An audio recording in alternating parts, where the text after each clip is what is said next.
맞습니다. 지금 오후 시간대에 지금 비닐하우스에 나와서 지금 고추 모종을 만들기 위한 종자 파종을 하려고 합니다. 또 한동안 한파 때문에 물 호수도 얼고 작업이 여의치 않고, 또 더군다나 이게 적상 온도가 낮아서 종자가 발화하지 못해 가지고 좀 시간이 걸렸는데, 다행히 어, 한 5일 만에 지금 발화를 했습니다. 지금 보이실지 모르겠는데 지금 하얗게 지금 촉이 보이죠.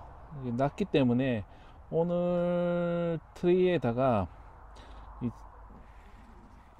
종자 파종을 할 예정입니다. 제가 올해 사용한 종자는 맘모스 고추라 해서 아시아 종묘에서 나온 종자를 사용을 할 거고요. 이 방법이 정확하게 정석이다 이런 게 아니라, 저는 이렇게 한다는 것만 보여드리기 위한 영상이니까 그냥 참고만 하시면 좋을 것 같습니다.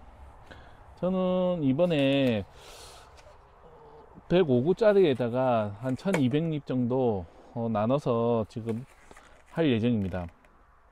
작년에는 이거보다 더 큰 200구짜리인가 원래 작은 것부터 시작해서 하면 좋다고 해서 하는데, 이게 뿌리가 완전히 내린 상태에서 하려고 하니까 너무 열해서 옮기기 힘들더라고요. 그래서 그냥 저는 아예 105구짜리에다가 바로 트레이 해서 계속 키운 후에 그냥 바로 이 하우스 자체적으로 직파를 할 예정입니다. 그리고 지금 상토는 지금 육묘 상토 하나만 섞은 게 아니라, 지금 저희 경남 지방은 지금 그린바이오라 해서 지금 상토 2호가 나오고요. 그리고 여기 보시면은 상토 1호라고 되어 있는 가벼운 있지 않습니까? 이거는 보시다시피 미공 논뼈용입니다. 이것을 제가 지금 1대1 혹은 2대1로 섞어서 지금 여기다 만들어 놨습니다. 이유는 일반 상토 같은 경우는 안에 비료 양분이 없습니다. 그렇기 때문에 조금 양분 비료를 보충해 주기 위해서, 유기물을 보충해 주기 위해서 이 가벼운 상토라는 이 벼육모용 상토를 지금 섞었거든요. 그러면은 일정한 부분 포함이 되어 있기 때문에 아무래도 모종이 자랄 때 도움이 될 거라고 보고 지금 준비를 하고 있습니다. 그리고 상토를 사용하실 때는 너무 마른 상태에서 사용을 하시면은 이게 나중에 왁스층처럼 돼서 수분을 잘 먹지 않으니까, 이 부분 참고하셨다가 조금 수분 있을 때에 작업을 하시는 게 좋습니다. 혹은 안 되면 이게 분무기를 이용을 해서 여기다가 수분을 좀 뿌려준다든가, 나중에 이 트레이판에 다 작업을 한 후에는 분무기를 이용해서 수분을 어느 정도 머금을 수 있게 한 후에 나중에 물조리를 이용해서 물을 준다든가 작업을 하시면 될 것 같습니다.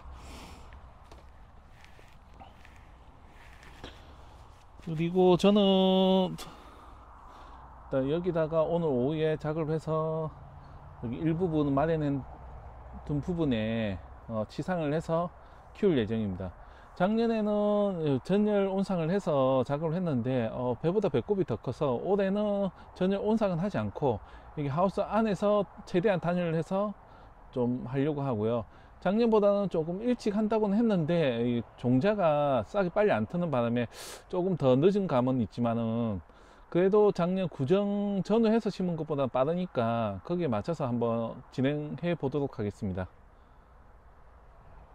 보시다시피 거름종이 이용해서 수분을 머금게 했고, 지금 싹이 난 종자를 핀셋을 이용해서 하나하나씩 놓을 예정입니다. 빨갛게 된 거는 지금 살균제거든요. 그러니까 반드시 작업을 하실 때는 손에 닿지 않게끔 하시는 게 제일 좋고요. 닿았다면은 최대한 빨리 손을 씻어주는 게 제일 좋습니다. 저는 해마다 지금 이 고추 종자를 제가 직접 파종을 해봅니다. 잘해서 한다기보다는 일단은 뭐든지 기본적으로 할 줄 알아야지만, 혹시라도 구매를 해서 사용한다거나 했을 때 좋은 점이나 나쁜 점도 알 수 있을 뿐만 아니라 혹여 급하게 해야 될 경우 제가 직접적으로 했을 때 이런 문제가 있고 저런 문제가 있다는 걸 알 수 있기 때문에 직접적으로 하고 있고요. 근데 해마다 조금씩 실패를 합니다. 온도가 안 맞아서 발화를 절반밖에 못하는 경우도 생기고요. 더군다나 아니면은 묘가 지금 나가야 될 시즌인데도 불구하고 묘가 크지 못하는 문제도 발생하는 경우가 있었습니다. 여러 문제가 있기 때문에 이거는 뭐 남이 얘기해 줄 수 있는 부분이 아니기 때문에 본인 스스로가 해보면서 판단하실 수밖에 없습니다. 기본적으로 이게 하나하나씩 낳는 게 귀찮을 수 있지만은 또 나중에 모종을 키워서 새순을 하나씩 하나씩 파종하는 것보다는 훨씬 또 나을 수도 있거든요.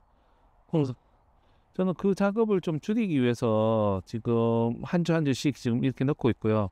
물론 이 방법이 뭐 잘 된다 안 된다라고는 할 수 없습니다. 근데 이렇게 해도 되지 않을까 싶어서 저는 이렇게 도전을 하는 거니까 이게 맞니 저게 맞니라고는 굳이 뭐 따로 말씀은 안 해주셔도 될 것 같습니다. 농사법이라는 거는 정답은 없거든요. 그러니까 무엇이든지 도전해서 성공하면은 그 방법이 맞는 거고 실패하면은 당연히 잘못된 방법이라고밖에는 치부가 안 되기 때문에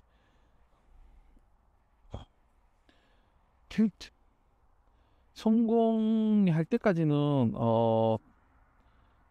그 방법은 잘못된 거라고 밖에는 취급을 못 받습니다.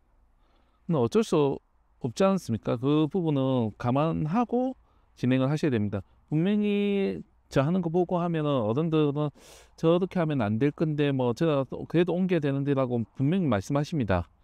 근데 아직까지는 젊고 많은 농사를 하지 않기 때문에 한번 이렇게 도전을 해보는 거지. 제가 대량으로 뭐 농사를 짓거나 혹은 육묘업을 전문적으로 한다고 하면은 이렇게 하지는 못하겠죠. 도전을 한다고 하면은 그만큼 손해가 많이 가기 때문에 할 수 없을 겁니다. 저는 이제 도전 아직 얼마 되지 않았기 때문에 이렇게도 해보고 저렇게도 해보고 저한테 맞는 방법을 찾아가는 시기라고 생각을 하고 있습니다. 그렇게 해서 실패를 하면은 이 방법을 하니까 이런 문제가 있다는 걸 알게 되는 것이고 개선할 수 있는 방법이 나타나는 것이고요. 성공한다면은 조금 더 가정을 줄일 수 있으니까 앞으로 더 좋은 길로 갈 수 있는 계기가 될 거지 않습니까? 그렇기 때문에 어느 쪽이든지 실패를 해도 좋고 또 성공하면 더 좋고요. 그렇게 생각을 하고 있습니다. 요즘에는 정부에서 청년농 관련해서 지원책이 많을 겁니다. 근데 이것도 준비를 잘 하셔야 됩니다. 또 정부도 이게 청년농에서 무조건 도와주는 게 아니라 기본적으로 어느 정도 실력이 되거나 아니면은 자격을 갖춘 사람한테 기회를 줄 수밖에 없거든요. 특히나 뭐 농업을 전공했던 사람이거나 아니면은 농업 후계자였고 부모님이나 아니면 그 전공 관련 공부를 했던 사람이 아무래도 좀 더 농업에 대한 이해도도 높고 중간에 포기를 안 할 확률이 높기 때문에 그 사람을 선호할 수밖에 없습니다. 또 더군다나 또 이런 정책이나 이런 부분이 쉽지 않은 이유가 보통 부모님이 원래부터 대대로 농사 지어 오거나 했을 때 기반이 있기 때문에 가능한 거거든요. 뭐 예를 들어서 뭐 토지가 있는다든가 혹은 뭐 농기계가 있다든가 기본적으로 판로가 있다든가 이러면은 아무래도 지원을 받고 좀 크게 하더라도 성공할 확률이 높습니다. 왜냐하면은 미리 닦아놓은 길을 밟아가면 되기 때문에 자식들은 좀 쉬운 면이 있습니다.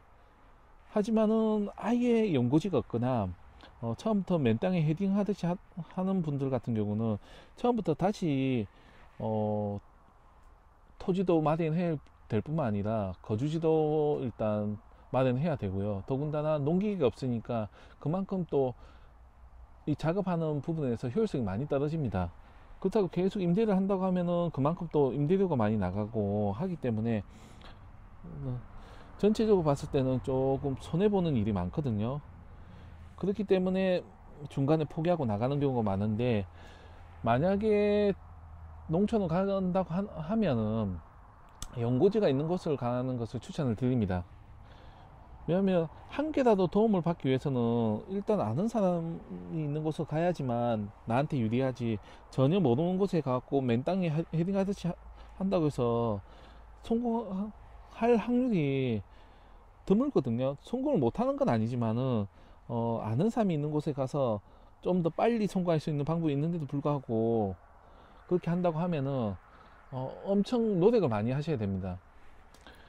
또 그렇게 하지 않으면은 농업에 대해서는 수익을 내거나 뭐 또 해낼 수가 없습니다. 더군다나 농업은 옛날부터 품앗이라고 해서 서로 도와가면서 하는 경우가 많은데, 그래서 뭐 이웃 간의 유대 관계도 중요하고 서로 일을 도와가면서 하는 부분이 많은데, 그게 좀 힘들다고 하면 아무래도 트러블이 많이 생길 수밖에 없거든요. 근데 다만 뭐 본인이 살던 고향이거나 혹은 뭐 지인이 있다고 하면 아무래도 적응하기나, 혹시라도 트러블이 생긴다고 해도 좀 해결하는 부분에 대해서 조금은 효과적으로 해결할 수 있으니까, 이왕이면은 연고지가 있는 곳으로 가시는 걸 추천을 드립니다. 그리고 또 기본적으로 농사를 지으시는 분들이면 농업 쪽으로 가시는 게 좀 더 낫고요. 어업 쪽으로 하신 분들은 어업 쪽으로 가시는 게 조금 더 효과적입니다. 왜냐면 농업만 하시는 집안에서 어업으로 간다고 하면은 그만큼 정보가 없고 본 적이 없기 때문에 힘듭니다. 물론 배우고 하면은 할 수는 있습니다. 하지만 그 과정이 쉽지 않기 때문에 웬만하면 집안에서 농업을 했으면 농업 쪽으로, 어업을 했으면 어업 쪽으로 가는 게 맞다는 말씀을 드립니다. 이거는 그냥 보편적으로 봤을 때 그렇다는 거지 꼭 뭐 안 된다는 얘기는 아니거든요. 그러니까 이 부분만 참고하셔가지고 하시면 좋고요.